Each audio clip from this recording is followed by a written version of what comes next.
ओम श्री सुब्रह्मण्याय नमः। श्री कार्तिकेय पंचकम।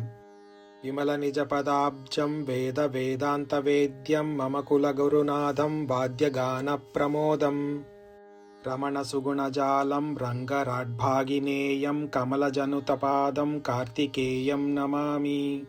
शिवशरवणजातं शैवयोगप्रभावं भवहितगुरुनाथं भक्तवृन्दप्रमोदं नवरसमृदुपादं नादह्रीङ्काररूपं कवनमधुरसारं कार्तिकेयं भजामि।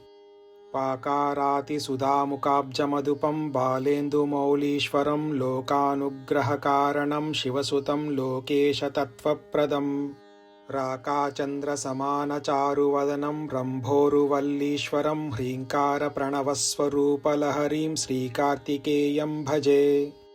महादेवाज्जातं शरवणभवं मन्त्रशरभं महत्तत्त्वानन्दं परमलहरी मन्त्रमधुरं महादेवातीतं सुरगणयुतं मन्त्रवरदं गुहं वल्लीनादं मम हृदि भजे घृद्रगिरिशं नित्याकारं निखिलवरदं निर्मलं ब्रह्मतत्त्वं नित्यं देवैर्विनुतचरणं निर्विकल्पादियोगम् नित्यानन्दं निगमविदितं निर्गुणं देवदेवं नित्यं वन्दे मम गुरुवरं निर्ममं कार्तिकेयं।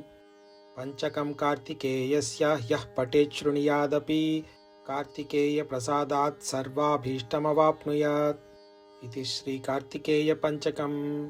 ओम श्री सुब्रह्मण्याय नमः।